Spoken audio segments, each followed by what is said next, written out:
खूप वेळा लोकांकडून असे प्रश्न विचारले जातात की पत्नीला सोबत राहायचे पण पतीला घटस्फोट घ्यायचा आहे. तर हा प्रश्न अतिशय महत्त्वाचा आहे, पण याचे उत्तर केस टू केस आणि वेगवेगळ्या फॅक्टरवर डिपेंड असतं. पण आजच्या व्हिडिओमध्ये मी तुम्हाला सांगेन की कोर्ट कोणत्या कोणत्या मेन गोष्टींवर लक्ष देतं आणि ठरवतं की निकाल काय द्यायचा आहे.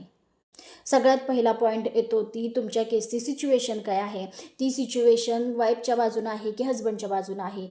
जर पत्नी सासरी राहत असेल आणि पतीला डिवोर्स घ्यायचा असेल तर यावेळी कोर्ट त्यांना सहज डिवोर्स देत नाही, कारण पत्नी सासरी राहत असते आणि बाळाची कस्टडी पण जर तिच्याकडे असेल आणि तिने जर रेसिडेन्शियल राईट्स घेतले असतील तर घटस्फोट होऊ शकतो. आणि याच ठिकाणी जर पत्नी माहेरी राहत असेल आणि तिला मूलबाळसुद्धा नसेल तर पतीला डिवोर्स अगदी सहजपणे मिळून जाऊ शकतो. सेकंड येतं एव्हिडन्स. जर तुम्ही तुमच्या बायकोच्या विरोधात काही पुरावे कोर्टात सादर केले असतील आणि जर ते तुम्ही प्रूव्ह नाही करू शकला तर तुम्हाला घटस्फोट घ्यायला प्रॉब्लेम येऊ शकतो. की तुमच्याकडे तुमच्या वाईफचे अडल्टरीचे प्रूफ आहेत, क्रुएल्टीचे प्रूफ आहेत आणि तुम्ही जर हे कोर्टात सिद्ध करू शकला तर तुम्हाला अतिशय सहजपणे डिवोर्स मिळून जाऊ शकतो. आणि जर तुम्ही हे जर सिद्ध नाही करू शकला तर तुम्हाला डिवोर्स मिळू शकत नाही.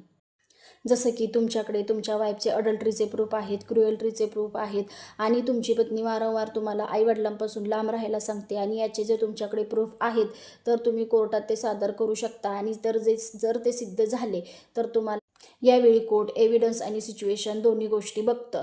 काही वेळा असं होतं की एव्हिडन्स सिच्युएशनवरती भारी पडतो आणि कित्येकदा असं होतं की सिच्युएशन एव्हिडन्सवरती भारी पडते. पण जर इथे सिच्युएशन जर वाईफच्या बाजूनं असेल तर कोर्ट जसं की पत्नी पतीला खूप त्रास देते, त्याच्याशी खूप भांडण करते आणि याचे प्रूफ जर पतीकडे असतील, तिचे व्हॉइस रेकॉर्डिंग असतील तर ते कोर्टात दाखवू शकतात. पण इथे जर कस्टडी बाळाच्या आईकडे असेल तर कोर्ट बाळाच्या फ्युचरचा विचार करतं आणि पतीला डिवोर्स देतं. तसेच तुमच्याकडे जो प्रूफ असेल की तुमची वाईफ अडल्टरीमध्ये येते, तिचं एक्स्ट्रा मॅरिटल अफेअर आहे किंवा ती दुसऱ्या कोणाशी तरी बोलते आणि याचे जर प्रूफ तुमच्याकडे असतील तर या सर्व गोष्टी तुमच्या बाजूला येतील. पण हे जर तुम्ही प्रूफ नाही करू शकला तर तुम्हाला डिवोर्स मिळणार नाही.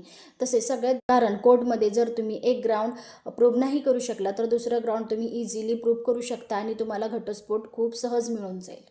जर तुमच्याकडे प्रूफ असेल की तुमची पत्नी क्रुएल्टी करते, तुम्हाला खूप त्रास देते, तुमच्याशी भांडण करते, तुम्हाला जेवायला देत नाही, तुम्हाला आईवडिलांपासून वारंवार लांब राहायला सांगते आणि याचे जर प्रूफ तुमच्याकडे असतील तर तुम्ही ते कोर्टात दाखवू शकता आणि तुम्हाला थर्ड पॉईंट आहे तुमच्या केसची प्रेझेंटेशन.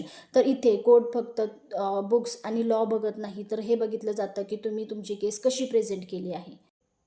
तर तुम्ही चांगल्या वकिलांकडून तुमची केस प्रेझेंट करा. ज्यावेळी तुमचे वकील फॅक्ट्स आणि सर्कमस्टन्सेस योग्य पद्धतीने कोर्टमध्ये प्रेझेंट करतात त्यावेळी तुम्हाला अगदी सहजपणे डिवोर्स मिळून जाऊ शकतो. पण इथे जर तुमचे